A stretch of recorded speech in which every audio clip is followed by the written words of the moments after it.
통일선교 길레잡이 닥터 O 닥터 K의 진단과 처방. 네, 안녕하세요. 이제 신년 두 번째 시간으로 이야기 보따리를 풀어 놓도록 하겠습니다. 지난 시간에 잘 나가시던 영화 감독에서 영화 선교사로 어떻게 변신하셨는지에 대한 이야기를 쭉 이렇게 해주셨는데요. 그 첫 번째 영화를 찍던 그 상황들을 한번 이야기하도록 하겠습니다. 원래 처음부터 그 영화를 만들기 전에 또 기획했던 게 있으셨다고요? 이제 제 꿈이 뭐였냐면 성경 말씀 가지고 정말 영화를 만들면 참 좋겠다. 말씀으로. 선교사로 있을 때 마지막에 제가 이제 제주도 열방대학이라는 곳에 있었는데 그때 제가 이제 그곳에 있으면서 기도하면서 시나리오를 썼어요. 내가 과거에 시나리오를 쓸 때는 나의 재능으로 썼다면 이제는 하나님의 기름 부음으로 일을 하게 해달라고. 그래서 이제 내 것이 아니라 주님의 것이 될 수 있으면 좋겠다 하면서 예수님이 이제 이 땅에 오셔서 3년 반 사셨지만 사실은 그 굉장히 영적 전쟁이었잖아요. 그럼 이제 구약에 일어난 쫙 전쟁들이 뭐 숱하게 많잖아요, 성경에. 성경에 뭐 예, 전쟁이 이게 이제 주님이 하신 영적 전쟁을 예표로서 보여준 것이 전쟁이었다. 그래서 제가 이제 예수님의 공생애를 전쟁으로 푸는 이제 시나리오를 쓴 거예요. 엘리야가 이제 실질적인 전쟁을 하잖아요. 또 엘리사가 전쟁을 하고 하는 그 전쟁들과 이거를 이제 예수님이 이래서 말씀을, 예서 나사로야 일어나라. 이런 말씀이 있으면 이제 옛날 영화들은 뭐 붕대 풀고 나오지 이런 건데 그게 아니라 나사로를 잡고 있는 사단의 견고한 진들이 있어요.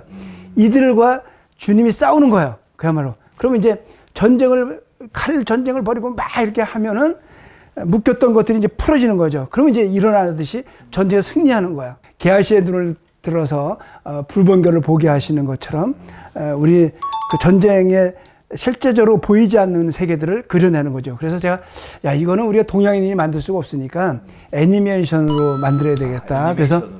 그래서 이제 제가 한 6개월 정도 제주도에서 이제 그 시나리오를 기도하면서 썼습니다. 그래서 이제 그러고 나니까 그 당시 제작비가 한 40억 정도 이제 들어가는 거예요. 근데 제가 이제 충무를 떠난 지도 뭐 10년이 넘었고, 근데 그때 이제, 제 아는 지인들이 와서, 교회가 할 수 있지 않겠냐, 이거를. 그래서 이제 제가 이제 교회를 이제 방문하기 시작했습니다. 배운 게, 4년 동안 배운 게 기도니까 세계 지도를 이제 제가 방에다 걸어놓고 제가 가고자 하는 도시들, 밴쿠버, 시애틀, LA, 시카고, 뉴욕, 토론토. 딴 사람들은 중보 기도자들을 데리고 가는데 저는 안 믿는 사람 2사람을 데려갔어요. 안 믿는 사람? 하나님이 함께하는 사람과 같이 가면 어떤 기적이 일어나는지 한번 보고 싶지 않냐. 근데 그 친구들이 저랑 같이 간 2사람이 LA쯤 도착해가지고 한 친구는 그 스웨덴에서 재즈 피아노를 공부했던 친구인데 처음으로 찬송가를 치면서 찬양을 했어요. 정말 감독님하고 같이 다니다 보니까 하나님이 살아계신 것 같아요. 왜냐면 그 전 도시에서 그 다음 교회가 연결되고 그 다음 교회가 연결되면서 마지막에 일본 교회까지 돌아오는 길에 연결되면서 스케줄이 다 채워지는 그런 역사가 일어났죠. 결국은 그 영화는 못 만들게 됐어요. 안타깝네요. 예, 못 만들게 됐지만 그 사건으로 해서 제가 그렇게 집회를 1년을 그렇게 다니는 중에 2가지 기적이 일어났어요. 그 원주민들한테 그렇게 한국 선교사님들이 그렇게 많이 들어가 있는지 저는 정말 놀랐습니다. 어느 한 선교사님을 만났는데 그 선교사님이 내 손을 붙들고 30분을 얘기를 하는 거예요. 예수님 영화도 중요하지만 예수님 그래도 오시려면 좀 시간이 남지 않았느냐. 근데 원주민들은 지금도 제가 갔던 리저브 한 마을은 3,000명이 있는 마을인데 1년에 40명이 자살을 했어요. 1490년에 콜럼부스가 이제 발견해서 들어가면서 2가지 내세운 게 뭐냐면 하나는 그 원주민들의 문명화였습니다. 또 하나는 복음화였어요. 복음화와 문명화. 근데 이 2가지를 다 실패한 거예요. 그러니까 예수님의 이름으로 하나님의 이름으로 들어가서 그들을 다 제노사이드, 그 학살하게 되는 거죠. 일부 예수 믿는 원주민들이 백인들이 사과하거나 회개를 하거나 이러지 않았는데도 백인들을 용서하는 걸 본 거예요. 8살부터 12살까지 성폭행을 당했던 한 성도를 만나게 됐습니다. 원주민 성도를 만났는데, 야, 근데 네가 어떻게 그런 아픔을 겪고도 용서할 수 있어? 그랬더니 물론 눈물 흘리고 아픈 건 있겠지만 이렇게 얘기하는 거예요. 예수님도 날 용서했잖아. 근데 제가 그 말을 듣는 순간 이거는 내가 꼭 영화를 만들어서 세상에 이걸 알려야 되겠구나. 이거는 하나님이 우리들한테 펼쳐주신 어떤 특권의 어떤 선물 같은 이야기잖아요. 그 정복자들은 늘 자기들의 수치를 숨길 수밖에 없는 거거든요. 그래서 제가 그거를 발굴하는 작업을 이제 하기 시작한 거예요. 가서 제일 중요한 걸 알게 된 거예요.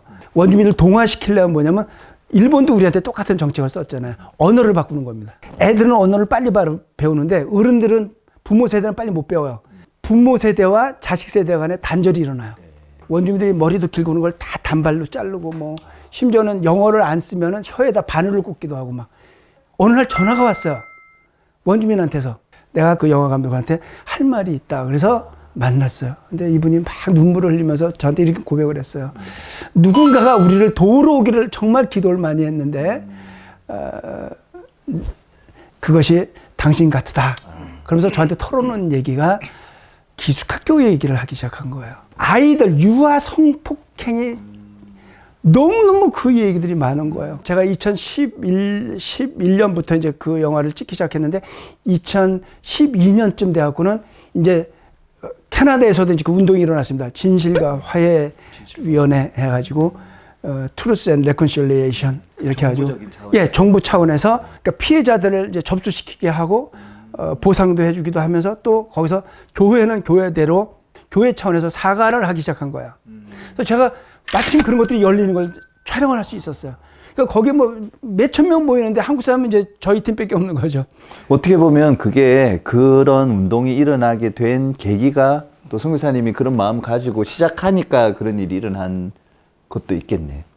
어떻게 보면은 지금 뷰티풀 차일드가 지금 우리 뭐 통일 우리하고는 아무 상관없는 이야기처럼 들릴 수도 있지만 역사적인 어떤 상처에 대한 치유와 회복의 원리 다시 하나 되게 하는 이 부분에 있어서는 동일한 그게 있다는 거죠. 그러니까 진정으로 용서하고 화해를 하려면 절대로 묻어두고는 안 된다는 거죠.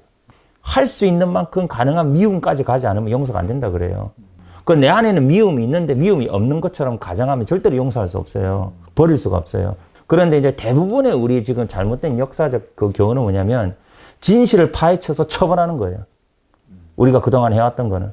그러면 절대로 치유가 안 일어나고 회복이 안 일어나거든요. 그러니까 진실을 파헤치되 그것을 용서하고 화해로 가는 그런 것들이 역사를 바꾸는 하나의 영적인 원리가 지금 우리 민족에게도 동일하게 우리 남북한 이거에서 적용되죠. Forgive and forget 이라는 용어를 많이 쓰거든요. 사람들이 용서하고 잊어버려라. 근데 그거 참된 용서 절대 아닙니다. 성경적인 용서는 Forgive and remember. 용서하고 기억하라는 겁니다. 왜냐하면 다시는 그걸 반복하지 않기 위해서.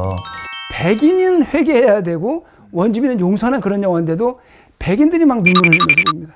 우리가 원주민을 이렇게 학대했는지 우리는 몰랐다. 사실은 이런 영화를 우리가 만들어야 되는데 우리가 안 만들고 있으니까 하나님께서 저 태평양 건너에서 한국 사람 감독으로 하여금 우리 얘기를 만들게 했다. 우리는 굉장히 한편은 부끄럽지만 한편으로는 당신한테 너무 고맙다.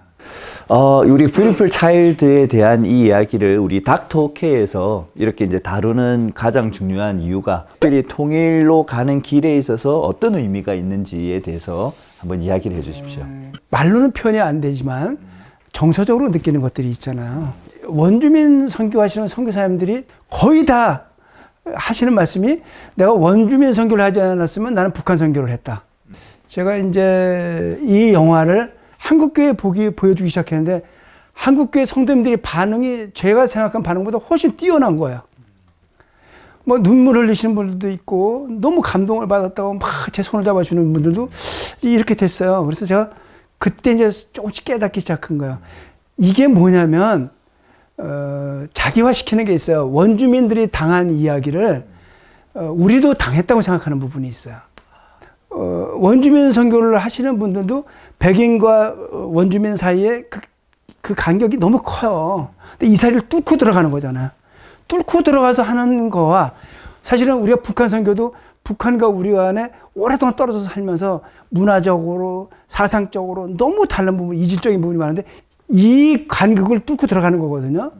원주민 이야기와 일본에 대한 이야기와 또 앞으로 또 만약 북한에 대한 통일에 대한 이야기를 한다면 이것이 다 서로 두 세력 간에 나뉘어지잖아요. 그러니까 나의 자신을 어디에 두냐는 거예요. 그러니까 이게 북한 선교랑 동일해질 수밖에 없는 겁니다. 그래서 그분들이 하는 얘기를 제가 이 영화를 다 만들고 나고 또 사람들한테 보여주면 그때 깨달은 거예요. 아, 우리 안에 있는 거는 쉽게 이렇게 원심불리게 돌려서 뽑아낼 수는 없지만 복합적인 것들이 있지만 한 가지 뭔가는 있는 게 뭐냐면 우리 안에 있는 눈물들이에요. 우리들의 아픔들이에요. 이것이 결국에는 다 같은 겁니다. 이게. 그걸 제가 이제 깨닫게 된 거죠.